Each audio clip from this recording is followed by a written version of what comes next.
बहुत बहुत धन्यवाद त्रिपाठी जी।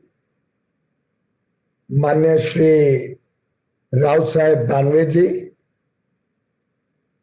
उपभोक्ता विभाग के माननीय राज्य मंत्री, माननीय श्री ऑनरेबल जस्टिस परमजीत दाहिलवाल जी, श्रीमती लीना नंदन जी, सचिव उपभोक्ता विभाग भारत सरकार, माननीय श्रीमती निधि खरे जी, additional secretary consumer affairs, Anupam Mishra ji, बाकी सभी अन्य विभाग के अधिकारीगण, अलग अलग उपभोक्ताओं की संस्थाओं से जुड़े हुए संस्थाओं के अध्यक्ष, सचिव, प्रतिनिधिगण, मीडिया के मेरे मित्र, और आज इस वीसी से हम सबके साथ उपभोक्ता दिवस 2020 को मनाने के लिए जुड़े हुए सभी भाइयों बहनों को मैं आज के शुभ अवसर पर अपनी तरफ से शुभकामनाएं देना चाहूंगा और उम्मीद करता हूं कि ये वर्ष बड़ी मुश्किलों से निकला हुआ वर्ष, कोविड के महामारी के कारण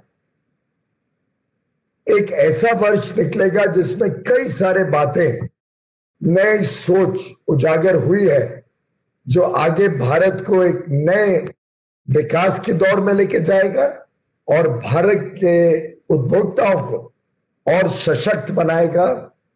उनके जो राइट्स हैं, जो उनके समस्याओं के बारे में चिंता इस सरकार ने गत वर्षों में की है, उसके परिणाम अब देश भर में सभी उपभोक्ताओं को मिलने शुरू होंगे, बड़े पैमाने पर मिलने शुरू होंगे।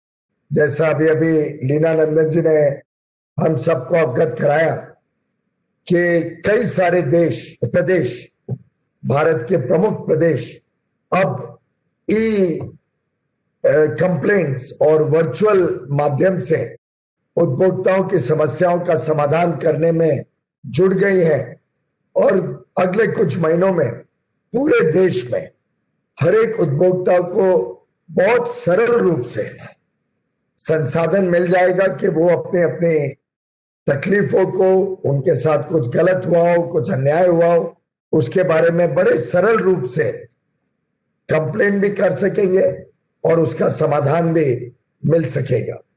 वास्तव में जब हम कहते हैं जागो ग्राहक जागो, तो एक प्रकार से उसका सही माने में तभी लाभ होगा जब उपभोक्ता को हम और सशक्त बनाएं, उनके हितों को और हितों की जानकारियों को और गांव-गांव, गली-गली तक पहुंचाएं, और जब भी कोई हमारे समक्ष इस प्रकार का विषय आए उसको हम बहुत गंभीरता से लें और उस पर गंभीरता से कार्रवाई हो, उचित कार्रवाई हो और ग्राहक को ये महसूस हो कि हाँ, मेरे हितों की रक्षा के लिए एक पूरा विभाग, पूरी भारत सरकार, सभी राज्य सरकारें, हमारे जो अन्य अन्य कमीशंस, ये सब तत्पर हैं, ये सब पूरी तरीके से प्रतिबद्ध है।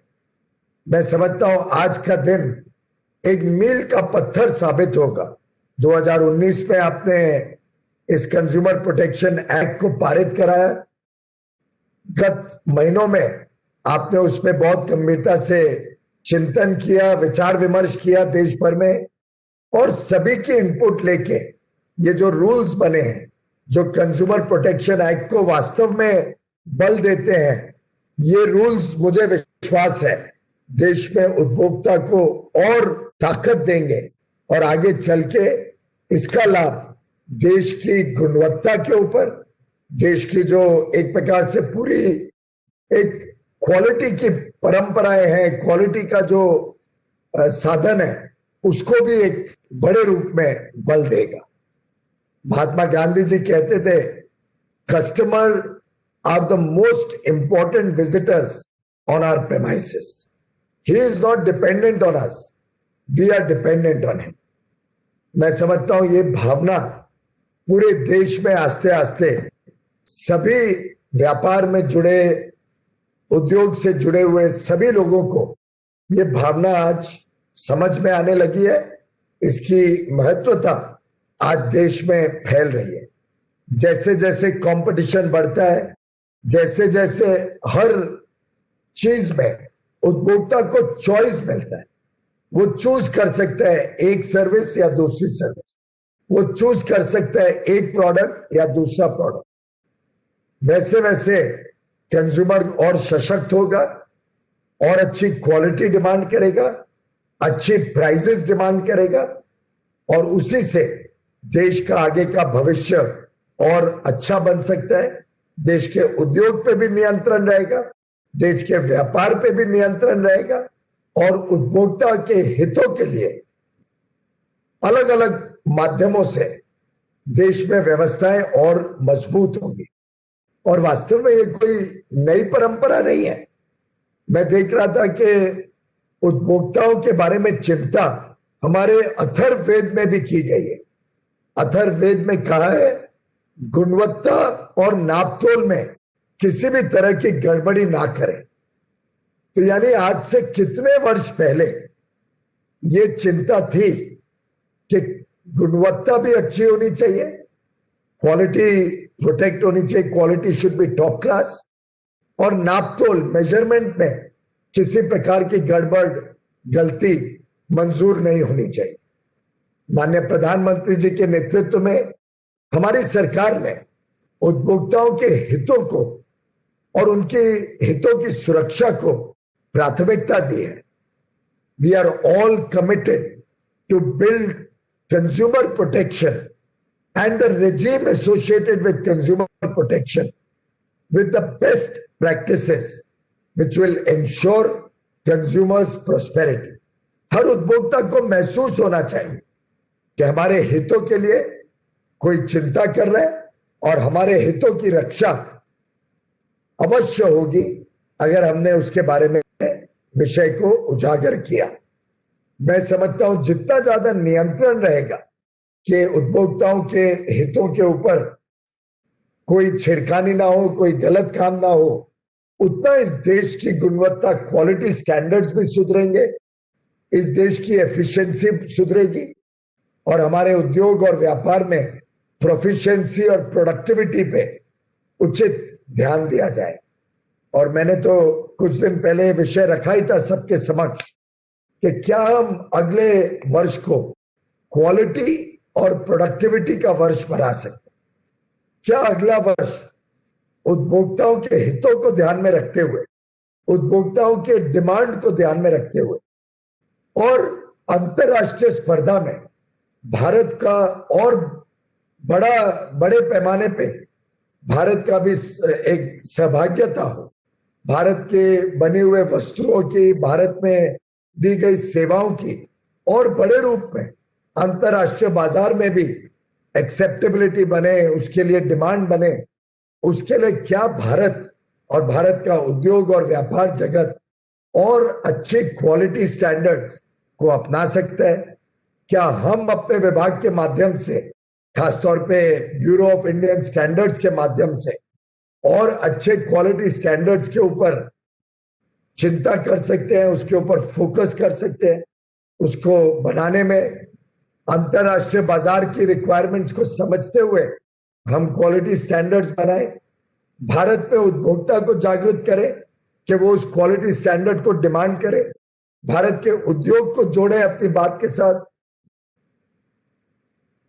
कि वो उस क्वालिटी को अपनाएं, उस क्वालिटी के प्रोडक्ट्स को बनाएं, उस क्वालिटी के सर्विसेज को प्रदान करें हमारे कंज्यूमर्स को। और मेरा मानना है कि क्वालिटी कभी भी महंगी नहीं होती। जब अच्छी क्वालिटी का सामान बनता है उससे प्रोडक्टिविटी भी बढ़ती है, सुधरती है, और क्वालिटी और प्रोडक्टिविटी का जब मेल आ जाता है तो कोई भी वस्तु, कोई भी सेवा भारत में महंगी नहीं होगी, बल्कि हम किसी भी प्रकार की स्पर्धा में उचित दाम पे अच्छी सेवा, अच्छे वस्तुओं का वितरण कर सकेंगे, ऐसा मेरा बहुत स्पष्ट मानना है। मैं आज के इस online national poster making competition के सभी विजेताओं को हमारे नन्हे बालक बालकियों को, छोटे बच्चे बच्चियों को अपनी तरफ से बधाई देना चाहूंगा। बड़ा अच्छा लगता है उनका उत्साह देख के, बड़ा अच्छा लगता है कि इतने बड़े पैमाने पे हमारे छोटे बच्चों ने भाग लिया इस कंपटीशन में। और मैं समझता हूं कि अगर इस देश के बच्चों में ये जागरूकता आ जाती है तो ये देश सुरक्षित हाथों में रहेगा। ये विश्वास हम सबको पक्का हो जाएगा। आखिर युवा पीढ़ी, नई पीढ़ी अगर और डिमांडिंग हो जाए और चिंता करे अपने राइट्स के लिए, अपने अच्छी क्वालिटी डिमांड करे, सही दाम डिमांड करे और लो क्वालिटी के, कम गुणवत्ता वाले, low cost, low quality products के प्रति आकर्षित ना हो, तो स्वाभाविक रूप से देश में एक चेतना जगेगी क्वालिटी के प्रति। और हमारे उद्योग जगत को भी ये चैलेंज स्वीकार करना पड़ेगा कि हमें अच्छी क्वालिटी का माल ही भारत में बेचना है, नहीं तो भारत का उपभोक्ता रिजेक्ट कर देगा। आज जागरूक हो गया है भारत का उपभोक्ता। आज भारत के उपभोक्ता में ये पूरी तरीके से समझ आ गई है कि हमने वोकल बनना पड़ेगा लोकल प्रोडक्ट्स के लिए, लेकिन साथ ही साथ हम जब वोकल बनेंगे लोकल प्रोडक्ट्स के लिए तो हम सेकेंड क्वालिटी या सस्ते प्रोडक्ट्स के लिए वोकल नहीं बनेंगे। हम अच्छे प्रोडक्ट्स और सही दाम पे दिए गए प्रोडक्ट्स के लिए ही वोकल बनेंगे। जब 130 करोड़ उपभोक्ताओं की आवाज बुलंद हो जाए तो मैं समझता हूं दुनिया की कोई ताकत भारत को आत्मनिर्भर होने से रोक नहीं पाएगी। जब हम देश में बने हुए स्वदेशी सामान और सेवाओं का अधिक इस्तेमाल करते हैं तभी हम देश को तेज गति से प्रगति और उन्नति की तरफ बढ़ाते हैं। और ये जिम्मेदारी सिर्फ सरकार या उद्योग जगत की अकेले नहीं होगी, ये जिम्मेदारी देश के 130 करोड़ उपभोक्ताओं को भी अपनानी पड़ेगी कि हम और ज्यादा हमारी आवाज बुलंद करें स्वदेशी वस्तुओं के लिए, भारत में बने हुए वस्तुओं के लिए, और उन वस्तुओं को प्राथमिकता दें, उन वस्तुओं के ऊपर ज्यादा खर्च करें जो अधिकांश भारत में बना हो। अब आप कोई गाड़ी खरीदने जाते हैं, आपके सामने दो विकल्प है। एक तो वैसी गाड़ियां जो अधिकांश विदेश से आई, यहां असेंबल हुई और असेंबल करके भारत में बनी हुई दिखा के भारत में बेची गई, और दूसरी वो गाड़ियां जो अधिकतर अपने पुर्जे भी भारत में ही सोर्स करती है, भारत से ही खरीदती है। और मैं समझता हूं जब हम आत्मनिर्भर भारत की बात करते हैं तब भारत में उसमें कितना वैल्यू एडिशन हुआ है, कितना हिस्सा उस वस्तु का, उस सेवा का भारत में उसका निर्माण हुआ है, भारत में प्रोड्यूस हुआ है, भारत का कंट्रीब्यूशन फाइनल सेलिंग प्राइस में कितनी है, उसमें भी हमें चिंता करनी चाहिए।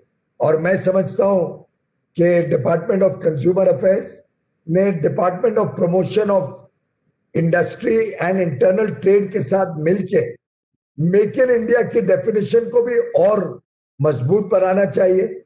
मेक इन इंडिया की जो समझ है लोगों में उसको जागृत करना चाहिए और लोगों को पता रहना चाहिए कि अगर आप कोई वस्तु खरीदते हैं, समझो मैं ये थर्मस खरीदता हूं, तो मुझे स्पष्ट रूप से नजर आना चाहिए, इस पे बहुत क्लियरली दिखना चाहिए कि ये थर्मस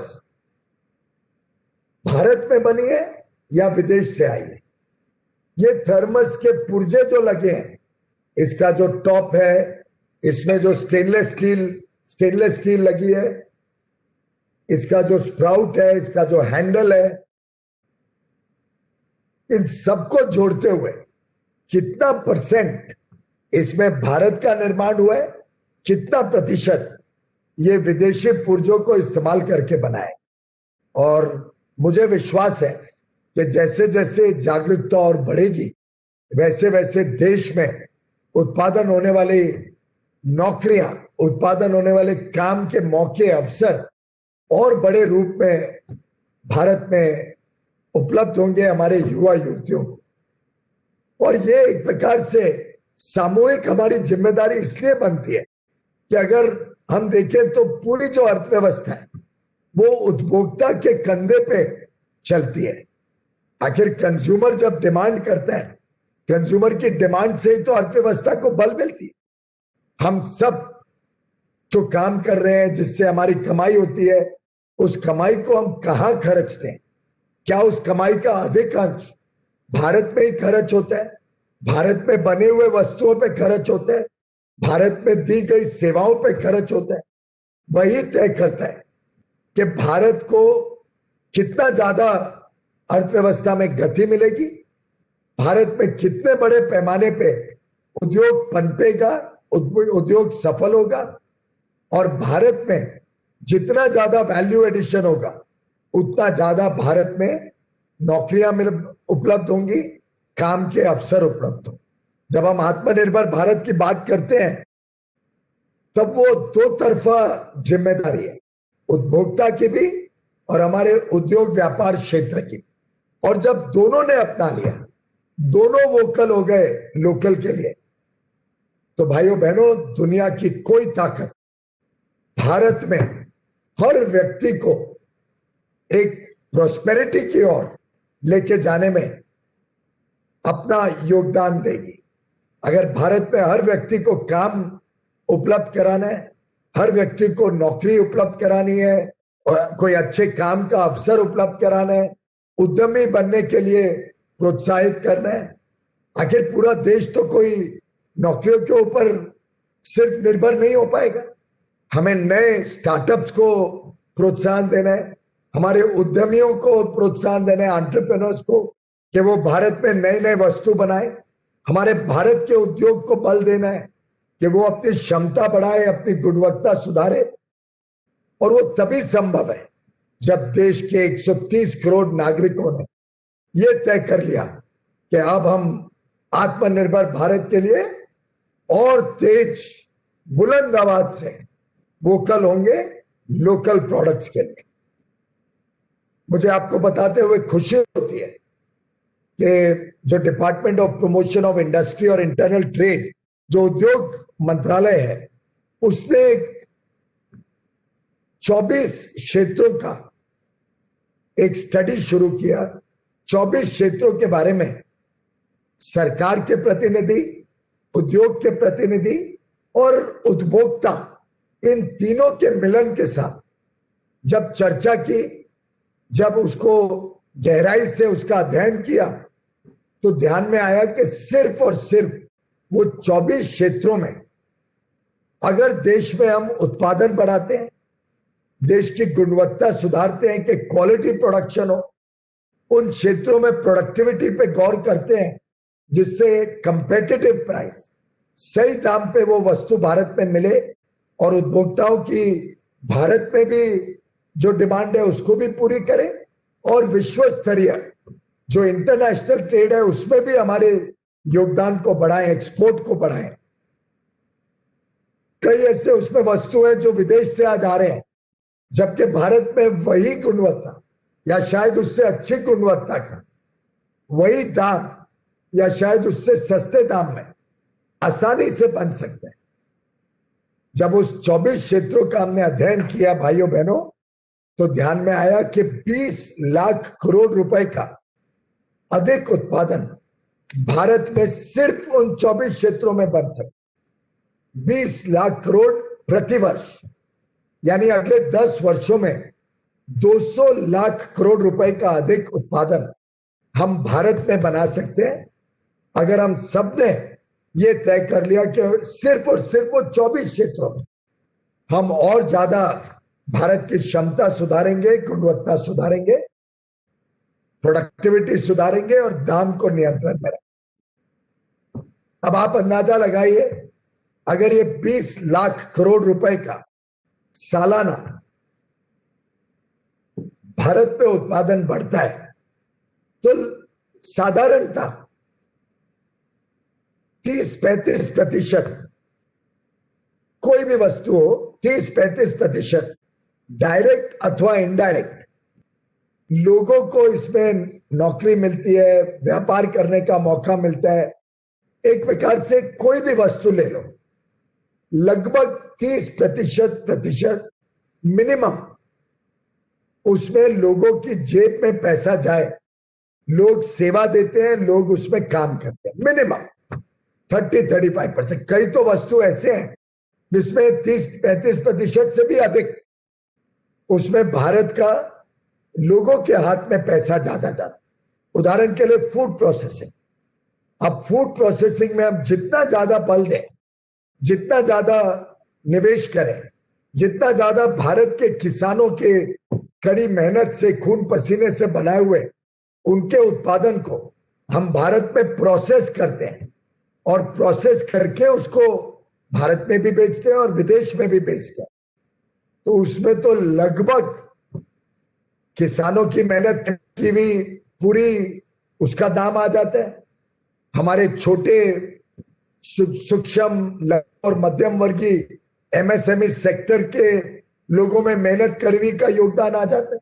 तो उसमें तो देखें तो शायद 70-80% सीधा वैल्यू एडिशन लोगों की जेब में जाता है, चाहे वो किसान हो, चाहे वो एमएसएमई में काम करने वाले हमारे भाई बहन हो, चाहे वो हमारे उद्यमी या छोटे उद्योग से जुड़े हुए उद्योगपति हो। ये सभी को इतने बड़े पैमाने पे हम प्रोत्साहन दे सकते हैं। और जब ये 20 लाख करोड़ का भारत में उत्पादन होगा और अगर हम 30-35% भी उसमें देखें कि डायरेक्ट इनडायरेक्ट लोगों के हाथ में कमाई जाएगी, तो आप अंदाजा लगाइए कि आप कम से कम 3-4 करोड़ हमारे युवा युवतियों को काम के अवसर देंगे। कुछ को नौकरी मिलेगी, कुछ स्टार्टअप शुरू करेंगे, कुछ उद्यमी बनेंगे, कुछ व्यापार से जुड़ेंगे, कुछ दुकानें खोलेंगे, कुछ ट्रेडिंग करेंगे, कुछ विदेश में एक्सपोर्ट निर्यात करेंगे। ये सब को जोड़ के आप 3 से 4 करोड़ लोगों का जीवन बदल सकते हैं। 3 से 4 करोड़ युवा युवतियों को काम दे सकते हैं। और भाइयों बहनों, जब 3 करोड़ लोगों को, 3-4 करोड़ लोगों को काम मिलेगा, तो आप 15 से 20 करोड़ लोगों के जीवन को बदल सकते हैं। 15-20 करोड़ लोगों के जीवन को एक नए मोड़ की तरफ लेके जा सकते हैं, प्रोस्पेरिटी की तरफ लेके जा सकते हैं, खुशी और एक प्रकार से आत्मनिर्भर बना सकते हैं। इन परिवारों के बच्चों को अच्छी शिक्षा मिले, इन परिवारों के वृद्ध माँ बाप को अच्छा स्वास्थ्य सेवाएं मिले। इन आयुष्मान भारत के प्रति जैसे हम 50 करोड़ गरीब परिवारों, गरीब लोगों को, 50 करोड़ भारत के गरीब नागरिकों को अच्छी स्वास्थ्य सेवाएं देने में निकले हैं और उसके माध्यम से एक बहुत बड़ा बदलाव आया है स्वास्थ्य सेवाओं में। उसके माध्यम से हम कोविड के समय भी, महामारी के समय भी अच्छी तरीके से पूरे देश में संभाल पाए कोविड को। ऐसे ही इस आत्मनिर्भर भारत की कड़ी में अगर देश के उपभोक्ता जुड़ जाते हैं और डिमांड करते हैं कि हमें भारत के बने हुए चीज चाहिए, भारत में बनी हुई अच्छी गुणवत्ता, अच्छी क्वालिटी का सही दाम पे उपलब्ध किया हुआ माल हम प्रेफर करेंगे। हम और कोशिश करेंगे कि हम भारत के बने हुए ही वस्तु को या सेवा को प्राथमिकता देंगे, तो हम हमारे भाई बहनों के जीवन में कितना बड़ा बदलाव ला सकते हैं, आप कल्पना करिए। और ये 3 करोड़ लोग जो इसमें काम करेंगे, 4 करोड़ लोग जो इसमें काम करेंगे, उनके परिवार के सहित 15-20 करोड़ ये भी तो उपभोक्ता ही है। तो ये एक साइकिल है, एक चक्रव्यूह है। एक कहावत है ना, God also helps only those who help themselves. अगर हम गांठ बांध लें, अगर हम ये नक्की कर लें, ये हम सब एक प्रतिज्ञा ले लें कि जैसे महात्मा गांधी ने कहा था, स्वदेशी वस्तुओं को हम सब ने चुनना चाहिए। जैसे आजादी के लड़ाई में स्वदेशी की एक बहुत अहम भूमिका थी। मैं समझता हूं आगे के भारत को और समृद्ध बनाने में, भारत को विश्व स्तरीय अर्थव्यवस्था बनाने में, भारत के 130 करोड़ नागरिकों को एक उज्जवल भविष्य देने में, एक हमारे भारत के हर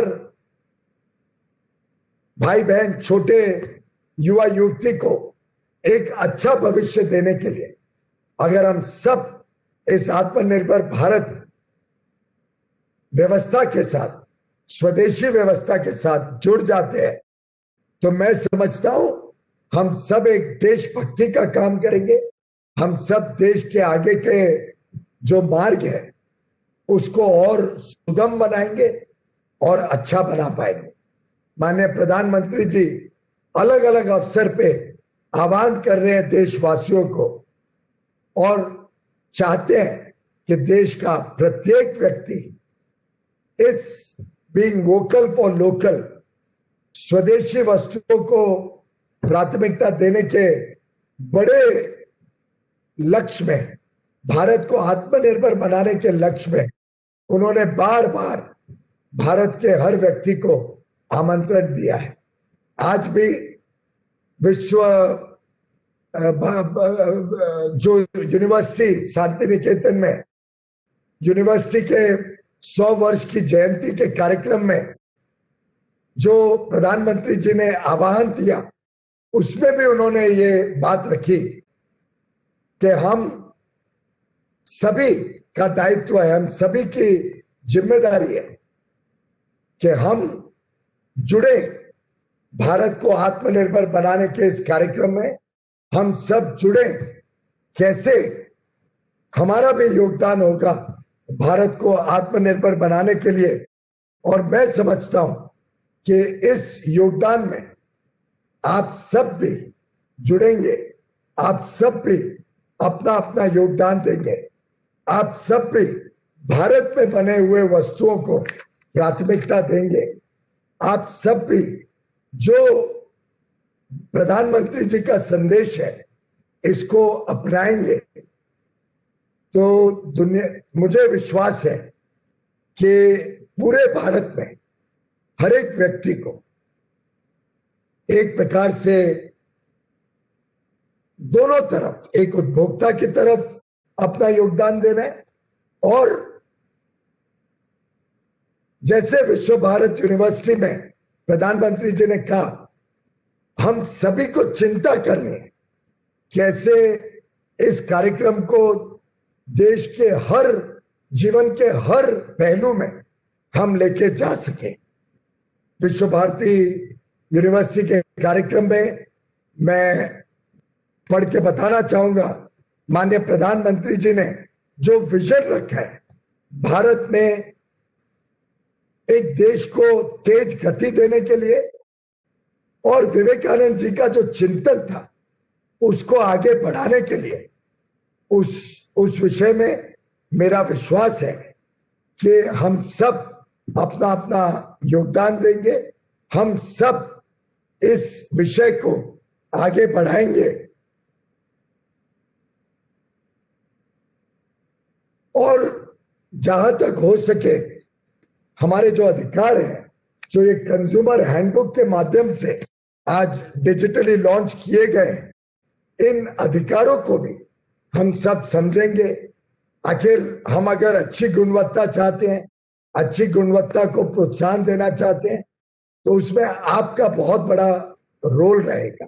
उपभोक्ताओं को, हमारे स्टेट कमीशंस को, राष्ट्रीय स्तर पर जो हमारी कमीशन है, हमारे ब्यूरो ऑफ इंडियन स्टैंडर्ड को, हम सबको इसमें सहभागी होना पड़ेगा। हम सबको डिमांड करना पड़ेगा अच्छी गुणवत्ता, अच्छा सामान, अच्छी सेवाएं। और आप जब कोई कंप्लेन करते हैं, आप जब उपभोक्ता के साथ किया गया अन्याय के बारे में आवाज उठाते हैं, तो वो भी आप देश की बड़ी सेवा करते हैं, क्योंकि उसी से हमारा विभाग भी चिंता कर सकता है, हमारा विभाग भी उसके ऊपर उचित कार्रवाई कर सकता है, आपका संरक्षण कर सकता है। मैं सभी उपभोक्ताओं को कहूंगा कि आप जागरूक रहें, आप अपने जो अधिकार हैं उस अधिकार के प्रति जागरूक रहें, उस अधिकारों को समझें और उपभोक्ताओं को सचेत रहना पड़ेगा कि उनके अधिकार के बारे में कभी कोई नुकसान ना पहुंचा पाए। हमारा विभाग आपके संरक्षण के लिए सदैव प्रतिबद्ध रहेगा, संकल्पित रहेगा।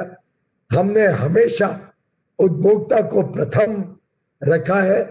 Customer first is our motto, is our objective और हम उपभोक्ता को केंद्र बिंदु रखते हुए हर प्रकार से आपके साथ जुड़े हुए हैं। मैंने आज के कार्यक्रम का क्रम देखा, अलग अलग प्रकार से अलग अलग सेशंस में उपभोक्ताओं के हितों के बारे में आगे कैसे हमारे विभाग ने काम करना चाहिए, कैसे और अच्छा काम डिजिटल माध्यम से और टेलीफोन, मोबाइल फोन, इन सब माध्यमों से कंज्यूमर कैसे जुड़ सके, इसके ऊपर आज काफी अलग अलग प्रकार से चर्चा होने वाली है और क्या बदलाव लाने की आवश्यकता है, इस पे भी आज चर्चा होने वाली है। मैं इस अवसर पर आप सभी का धन्यवाद करना चाहता हूं जो इस बड़े इंपॉर्टेंट काम के साथ जुड़े हुए हैं। हम सब जब मिलकर काम करेंगे तो पूरी तरीके से इसमें सफल होंगे, इसमें मुझे किसी प्रकार का संदेह नहीं है। आप सबको आज राष्ट्रीय उपभोक्ता दिवस पर पुनः एक बार शुभकामनाएं, बधाई। जागो और जगे रहो ग्राहक। आप सबको बहुत बहुत शुभकामनाएं। धन्यवाद।